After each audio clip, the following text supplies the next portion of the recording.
Congress party Rahul Gandhi 3 రోజుల పాటు ప్రచారం పర్యటనలు కంప్లీట్ అయిపోయాయి. దొరల తెలంగాణ, ప్రజల తెలంగాణ మధ్యలో జరుగుతున్నటువంటి ఫైట్‌గా ఆయన చెప్తున్నారు. మీరేమంటారు? అంటే నేను మొన్ననే ప్రెస్ మాట్లాడిన ఆయన మొదటి రోజు ములుగు సభ అయిన తర్వాత నేను స్టేట్ ప్రెస్ కూడా అడ్రస్ చేస్తున్నాను. ఆయన మాట్లాడినటువంటి అంశాల వారీగా ఒక్కొక్క దానికి నేను రిటార్ట్ ఇచ్చినాను. దాని మీద ఎవరు వాళ్ళు మాట్లాడే పరిస్థితి కూడా లేదు. సమాచార లోపం కొంత, అవగాహన లోపం కొంత, తర్వాత ఎవరో ఇచ్చినటువంటి స్క్రిప్ట్ను బేస్ చేసుకొని ఆయన మాట్లాడేది ఒక ఆనవాయితీగా కనిపిస్తుంది మనకు ఎక్కడ పోయినా కూడా రాజకీయ ఉపన్యాసాలలో. ఇప్పుడు ఆయన మాట్లాడేటువంటి దాంట్లో ఒకటి కూడా సహేతుకమైంది లేదు. 1,00,000 కోట్ల అవినీతి జరిగింది అంటాడు కాళేశ్వరం. చిన్నపిల్లలు కూడా మాట్లాడారు కదా అట్లా. కాళేశ్వరం ప్రాజెక్టు కట్టడానికే 1,00,000 కోట్లు కాలే, 86,000 పైచీలు కోట్లు అయింది. దాంట్లో 1,00,000 కోట్ల అవినీతి అని మాట్లాడితే ఇట్లా బజారుగా పోయేటువంటి చాలా నాసిరకం మనుషులు మాట్లాడేటువంటి మాట ఒక జాతీయ పార్టీ నాయకుడు మాట్లాడడం అంటే అందులో ప్రాస్పెక్టివ్ ప్రధానమంత్రి వాళ్ళు చెప్పుకునేది. ఇంత దౌర్భాగ్య పరిస్థితి ఉండకూడదు కదా రాజకీయాల కోసం. ఓ రాష్ట్ర రాజకీయం కోసమో, రాష్ట్రంలో ఎన్నికల కోసం, రాష్ట్రంలో అభ్యర్థుల గెలుపు కోసం ఇంత ఏమంటారు అసహ్యకరంగా మాట్లాడకూడదు కదా. సహేతుకంగా, విధానపరంగా, అంశాల వారీగా మాట్లాడాలి. అట్లా ఆయన మాట్లాడినటువంటి ఏ ఒక్క మాట కూడా సహేతుకమైంది కాదు. ఆయన నిర్వచనం ఏంది దొరకు? ఆ దొరతనం అంటే వాళ్ళదే అనాలి. నిజంగా చెప్పాలంటే 5 తరాల నుంచి కూడా ఒక కుటుంబం వెళ్తుంది దేశాన్ని. భారతదేశానికి దొరలు రాహుల్ గాంధీ కుటుంబం వాళ్ళు. నిజంగానే చెప్పాలంటే కేసీఆర్ మధ్యతరగతి వ్యవసాయ కుటుంబం నుంచి వచ్చి తనకంటే ముందు వాళ్ళు కానీ, తన పక్క వాళ్ళు కానీ, తన రాజకీయ నేపథ్యం లేకుండా ఒక రైతు కుటుంబం నుంచి వచ్చి సెల్ఫ్ మేడ్ లీడర్ ఆయన. లక్షల మంది కార్యకర్తల్ని, వేల మంది నాయకుల్ని తయారు చేసిన వాడు ఒంటి చేత్తో. శాసనసభ్యుల్ని, శాసనమండలి సభ్యుల్ని, పార్లమెంట్ సభ్యుల్ని, జిల్లా పరిషత్ సభ్యుల్ని, సర్పంచుల్ని, ఎంపీటీసీలని ఒంటి చేత్తో తయారు చేసినటువంటి వ్యక్తి. ఓ రాజకీయ పార్టీని, ఓ ఉద్యమాన్ని ఉధృతం చేసి ఓ రాజకీయ పార్టీని, దాని అస్తిత్వాన్ని ప్రపంచానికి చాటినటువంటి వ్యక్తి. ఆయనను పట్టుకొని దూర మాట్లాడి అర్థం ఉండాలి కదా. దాని మీ నిర్వచనం ఏంది అసలు? దానికి ఒక సామాజిక వర్గంలో పుట్టడమే దానికి కులమానమా ఏంది అసలు?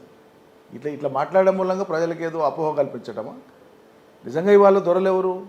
భారత సమాజంలో దొరలు ఎవరంటే కార్పొరేట్ రంగ దిగ్గజాలు దొరలు.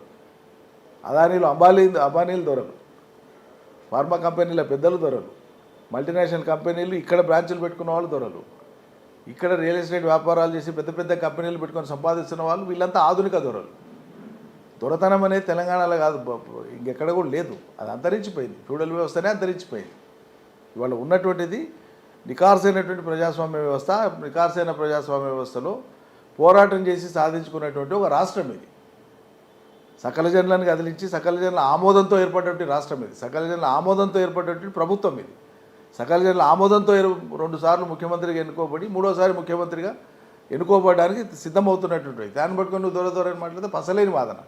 అంటే నీకు సైద్ధాంతికపరమైన, అంశాలపరమైన, ఆర్థికపరమైన, అభివృద్ధిపరమైన, సంక్షేమపరమైన ఒక్క అంశం మాట్లాడడానికి చేత కాలేదు రాహుల్ గాంధీకి, కాంగ్రెస్ వాళ్లకు. కాబట్టి చాలా చౌకబారుగా దొర అనేటువంటి చీప్ పదం మాట్లాడుతున్నారు. అర్థం లేదు. దాన్ని కోరిలేట్ చేయడానికి కూడా వాళ్ళకి చేత కావట్లేదు. ఇప్పుడు తెలంగాణలో కాంగ్రెస్ సునామీ రాబోతోంది. 75+ స్థానాలు మేము సాధిస్తున్నామని చెప్తున్నారు రాహుల్ గాంధీ. ఉత్తర ప్రగల్భాలు అవన్నీ. ఇక్కడ సునామీ కాంగ్రెస్కు సునామీ కాదు, సుడిగుండంలో చిక్కుకున్నది కాంగ్రెస్ సునామీ సృష్టించే పరిస్థితి భారతదేశంలో లేదు. వెనకటికి చాలాసార్లు చెప్పినా నేను, 1000 జాకీలు పెట్టి లేపినా లేచినట్లేదు ఆ పార్టీ. ఇప్పుడు ఒక జాతీయ పార్టీగా సుమారు 50 సంవత్సరాలు ఇటు రాష్ట్రంలో కానీ కేంద్రంలో కానీ పరిపాలన చేసే పార్టీగా వాళ్ళు ఎంత వైభోగంగా ఈ దేశాన్ని నడపగలగాలి, ప్రత్యామ్నాయం ఎంత ఉండాలి. ఇవాళ వాళ్ళ దీనస్థితిని చూస్తే జాలేస్తుంది. ఎవరితో వాళ్ళు తలపడేది? జాతీయ స్థాయిలో మరో జాతీయ పార్టీ అనేటువంటి బీజేపీ మీద వాళ్ళు బాణం ఎక్కువ పెడుతుండ్రా? ఏ రాష్ట్రానికి పోతే ఆ రాష్ట్రంలో ఉండేటువంటి ప్రాంతీయ పార్టీ వీళ్ళకి ప్రత్యర్థి. అంటే ప్రాంతీయ పార్టీలను, బాహుబలులను తయారు చేసినటువంటి బలహీనమైన పార్టీ కాంగ్రెస్.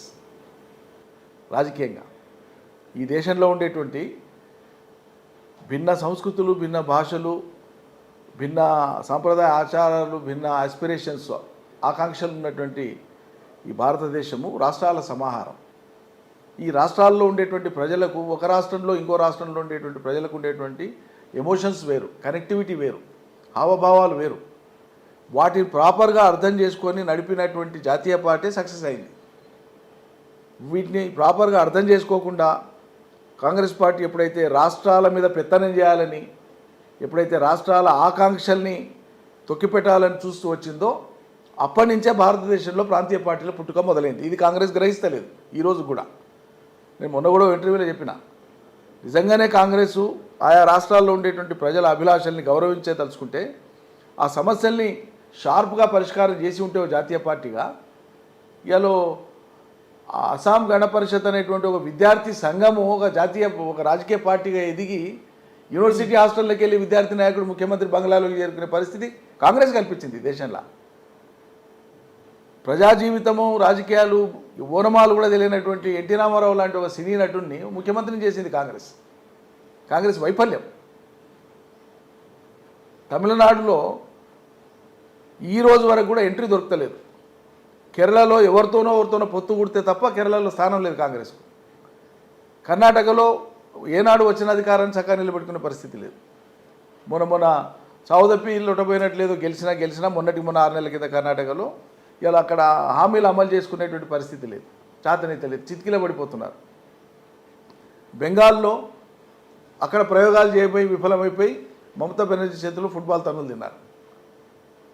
తెలంగాణ విషయంలో ఆది నుంచి ఇప్పటిదాకా ఈ ప్రజల ఆకాంక్షను మన్నించడంలో, గౌరవించడంలో విఫలమై ఇంకో మెజార్టీ ప్రాంతాన్ని సంతృప్తిపరుచుదామనేటువంటి ఆలోచనతో తెలంగాణ అభిలాషను తొక్కిపెట్టి ఘోరంగా పరాభవం పాలైంది కాంగ్రెస్. ఆనాడు వద్దంటే కలిపినరు, అడిగితే కాల్చి చంపినరు, మళ్ళీ ఇస్తామని పొత్తు కూడినరు, 10 ఏళ్ళు మాట మార్చినరు. తర్వాత మళ్ళా రాష్ట్రం ఏర్పడిన తర్వాత ఆ ప్రజలే వాళ్లకు తిరస్కారం చూపించినారు. అంటే మీరు మాకు ఇచ్చిందేం లేదు, మేము పోరాడి తెచ్చుకున్నాం, మిమ్మల్ని మేము ఎప్పటికీ క్షమించామని 2 సార్లు కాంగ్రెస్ పార్టీ తిరస్కరించింది రాష్ట్రంలో. ఇంకెట్లకెళ్ళి సుడిగుండం అవుతుంది, ఎట్లకెళ్ళి సునామీ వస్తుందండి కాంగ్రెస్? ఇచ్చింది మేమే అనేది 10 ఏళ్ల నుంచి మీరు పాడిందే పాట పాడుతుంటే కూడా మిమ్మల్ని జనం విశ్వసిస్తలేరు. 2 సార్లు అదే పాయింట్ మీద మీరు ఎన్నికలేకపోతే కూడా తిరస్కరించారు కదా, నిజం కాదా? కాబట్టి ఒక యథార్థం ఏంటంటే తెలంగాణ ప్రజలు ఇష్టపడి దాన్ని సాధించుకోవడం కోసం త్యాగాలకు సిద్ధపడి సాధించుకున్న ఒక రాష్ట్రం. ఈ పునర్నిర్మాణ ప్రక్రియలో కాంగ్రెస్ క్రియాశీల పాత్ర విమర్శనాత్మక ధోరణిలోనైనా సరే పోషించి ఉంటే అంశాల వారీగా కొంత అక్కడక్కడ స్థానం దొరికింది. గుడ్డి వ్యతిరేకతతో కేవలం మేము ఇచ్చినాం కాబట్టి కేసీఆర్ పాలిస్తున్నాడు అనేటువంటి అక్కస్తో వ్యతిరేకిస్తూ వచ్చినారు కాబట్టి వాళ్ళకి ప్రాతిపదిక దొరకలేదు. అధికార బీఆర్ఎస్ మీదనో అదే కేసీఆర్ మీదనో వ్యతిరేకంగా మాట్లాడితే మీకు వచ్చే గ్రౌండ్ మీకు ఎంత గ్రౌండ్, అది అధికారానికి సరిపోయే గ్రౌండ్ కాదు. అది కొద్దిపాటి వ్యతిరేకతతో ఉండేటువంటి అంశాలు మీకు కొన్ని ఓట్లుగా మారవచ్చు, కానీ మిమ్మల్ని అధికారంలోకి తీసుకురాలేవాడు. మిమ్మల్ని అధికారంలోకి తేవాలంటే, మీకు సునామీ రావాలంటే కేసీఆర్కు మించిన ప్రణాళిక అల్లగలిగేటువంటి రాజకీయ నైపుణ్యం, చతురత, ప్రజ్ఞ మీరు ప్రదర్శించాలి. అది మీకు లేదు.